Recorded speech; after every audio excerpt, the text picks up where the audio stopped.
अस्सलाम वालेकुम फ्रेंड्स, मैं हूँ आपका होस्ट जाहिद। आज मैं आपके लिए एक न्यू और इंटरेस्टिंग वीडियो लेकर आया हूँ जो कि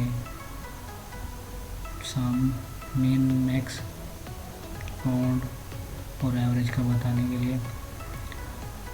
जैसे कि हमारे पास एक न्यू मैंने एक फाइल बनाई है, जैसे कि ये जाहिद दानिश।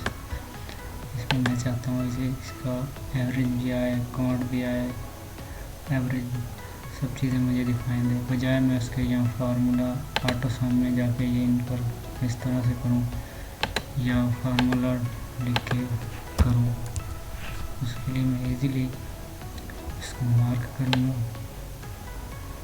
ये आप देख सकते हैं मेरे यहाँ पे एक एवरेज बता रहा है, काउंट ये तमाम को सिलेक्ट कर रहा है, या न्यूमेरिकल ये नंबर जो है उनको काउंट कर रहा है। मीन सबसे छोटा 6 है, मैक्स सबसे बड़ा 89 है और सामने इसका ये आ रहा है।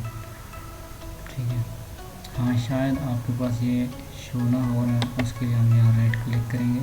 यहाँ देख सकते हैं मीन है, मैक्स है, सामने है। अगर हम इनको हटाएंगे, ये देखो यहाँ से चले गए। अगर हम इनको अप्लाई करेंगे सम मीन मैक्स, देख सकते हैं दोबारा से।